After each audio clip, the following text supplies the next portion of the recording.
Hello, hello. My name is Dan Ariely, and I'm the James B. Duke Professor of Psychology and Behavioral Economics at Duke University.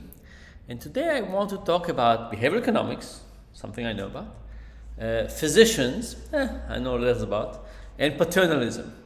And I want us to think about those three elements and what is the right way to combine them. But before I start, you might have noticed that I have half a beard, and you might have wondered what bet I lost. So I didn't lose a bet, but many years ago I was badly burned, about 70% of my body, including this side of my face, so I just don't have hair on this side, and it looks sort of symmetrical, but it's because of the accident, and there's no point to it, so don't wait to the end of the lecture of what's the point of this half a beard. No point.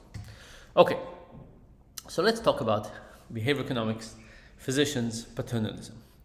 So maybe kind of a really simple way to explain behavioral economics is to talk about the fact that the environment matters. What we find maybe the biggest lesson in social science over the last 50 years has been that the environment matters, that people think that we make decisions, but the environment really makes the decision. And the prototypical example for this is organ donations. And it turns out there are countries where organ donation is opt-in. People are assumed not to be organ donors, and they have to check the box and sign something to become organ donors. That's opt-in. And in other countries, people are in an opt-out situation. They're assumed to be organ donors from birth or from age 18, and they have to sign something and check the box to get out of that system. Now, you would think people know what they want. I want to be an organ donor, I don't, I make a decision about it. But it turns out, on average, countries where the organ donation is opt-in, people have to do something to get in, the sign-up rate is about 20%. Countries when it's opt-out, people are assumed to be in and they have to do something to get out, the sign-up rate ends up being about 90%. So this difference between 20% and 90%, more or less, has nothing to do with preferences. Now, these people feel that they're making a decision. I made the decision. No. Somebody else made the decision.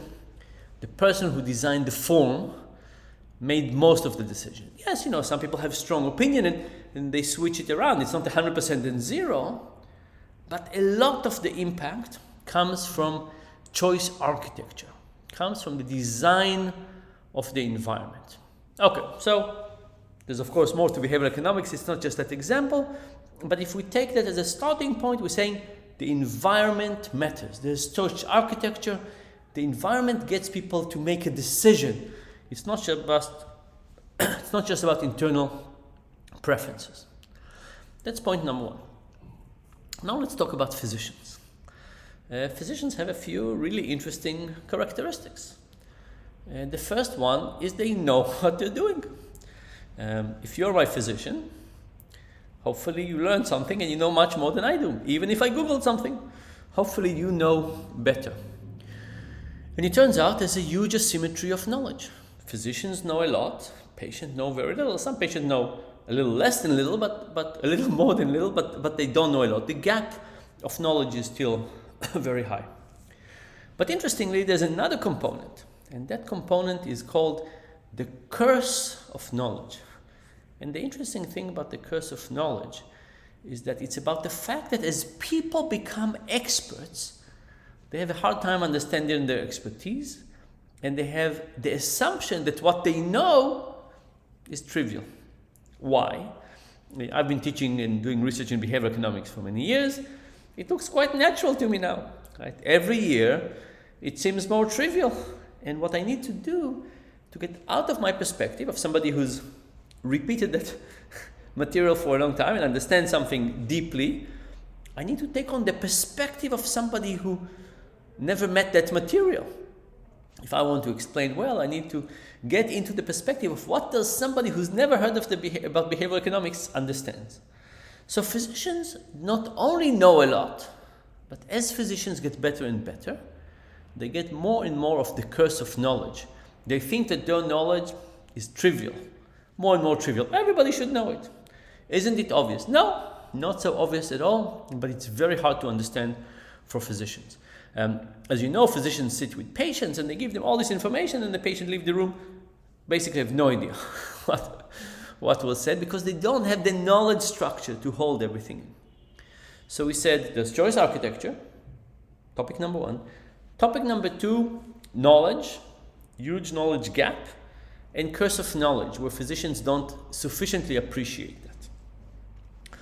But there's another important thing with knowledge, which is that it turns out that being stressed limits our cognitive ability quite high, in a quite substantial way. So imagine that our cognitive capacity is like the bandwidth of your internet connection. But it turns out that if you're stressed, the bandwidth narrows. You have less of it. Some of your bandwidth is dealing with stress, and you have less bandwidth to deal with things. Now imagine I'm a patient with stress, and I come to my physician's office. I have less bandwidth. How much do I listen to? How much do I comprehend? How much can I integrate material? The answer is not so much. There's lots of experiments on this. And by the way, what causes people to be stressed are all kinds of things. Being worried about money does that. For example, in one study, they looked at farmers in India. These were farmers who had relatively a lot of money during the harvest season, and relatively very little money when not in the harvest season. When they were in the harvest season, they had stuff they would sell. This was sugarcane, and not in the harvest season, they were very broke. And they gave them all kinds of problems, like math problems, IQ tests. And the difference was very, very substantial.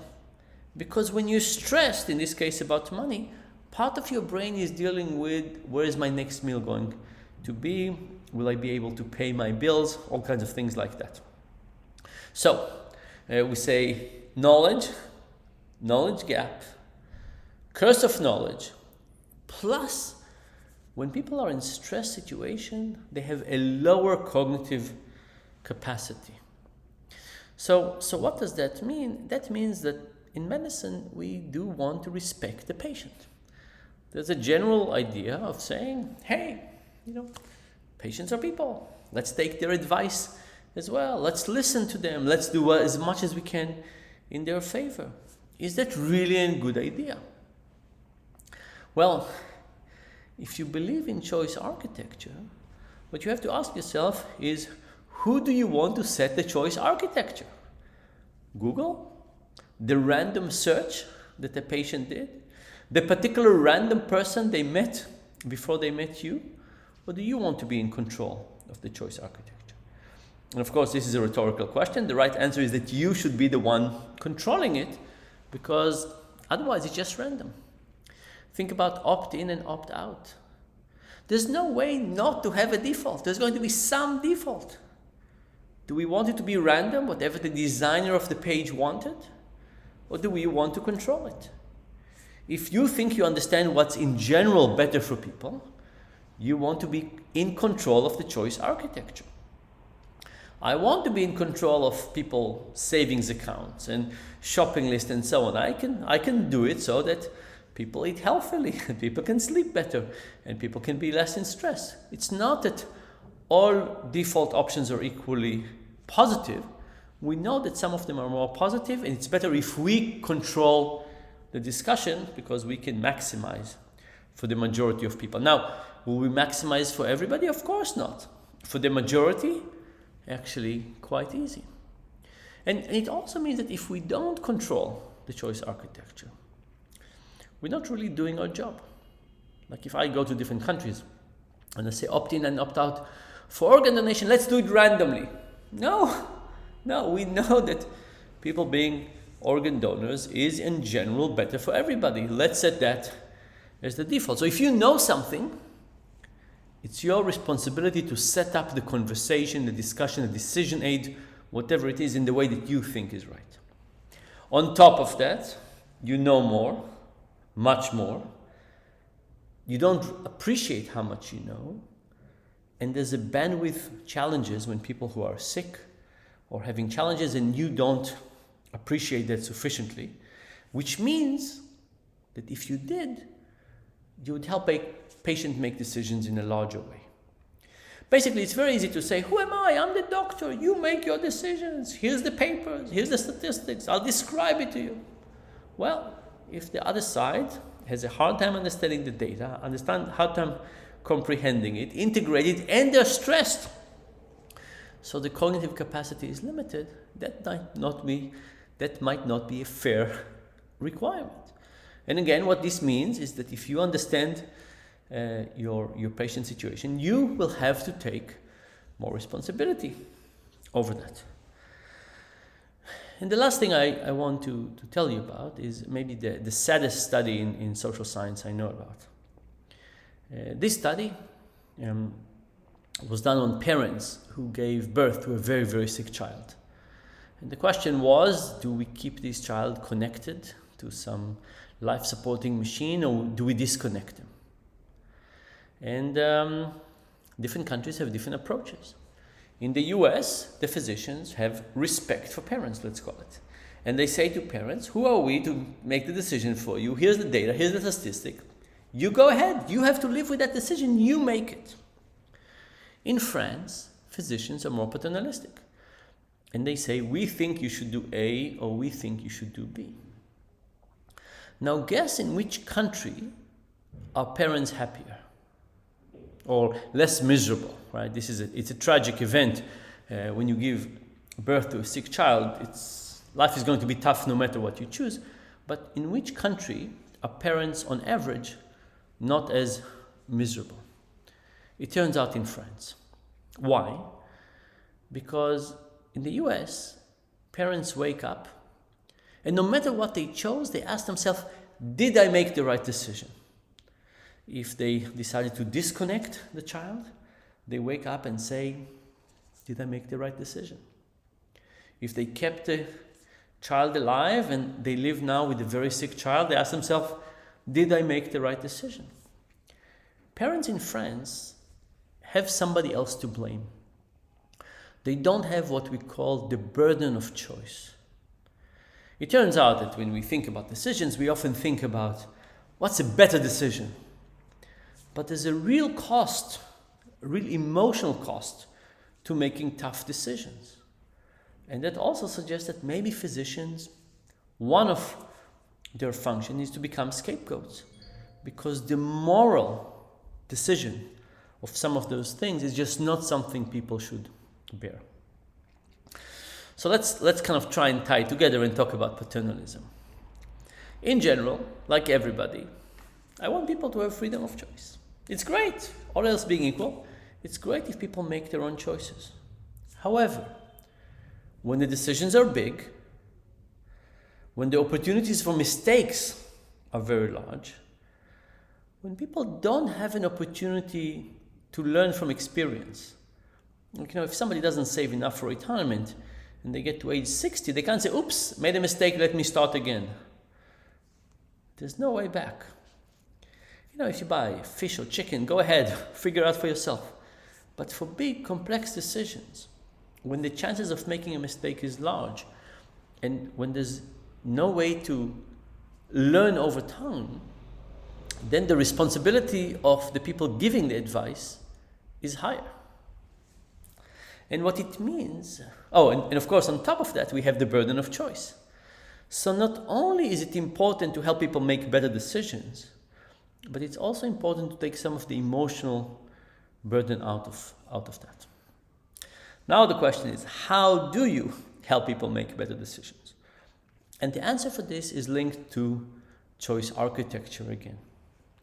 If I was a physician and a patient came to me, lots of printed pages and all kinds of things that they found online and testimonies, whatever, I would not let them start the discussion.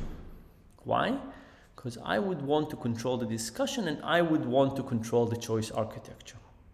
And I would say, tell me about yourself, what is difficult, what is not, what are your life circumstances. I would learn as much about them as much as possible.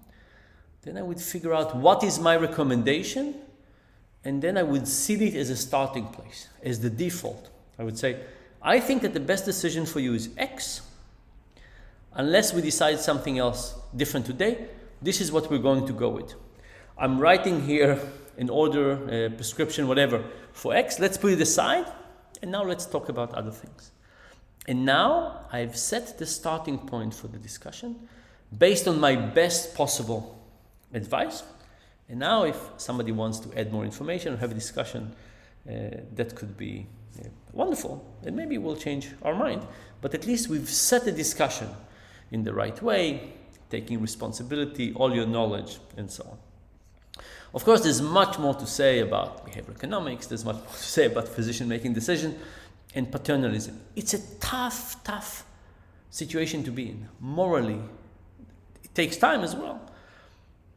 But the more I study decision making, the more I think that people really need help.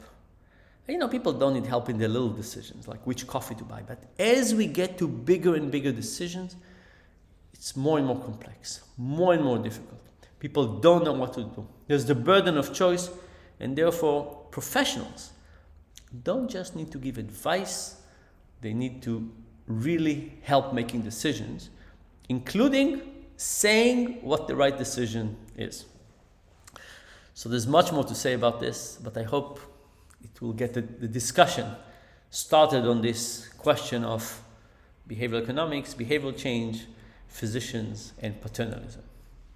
And from my apartment, what does it say about me? It's a little empty. All the best. Bye.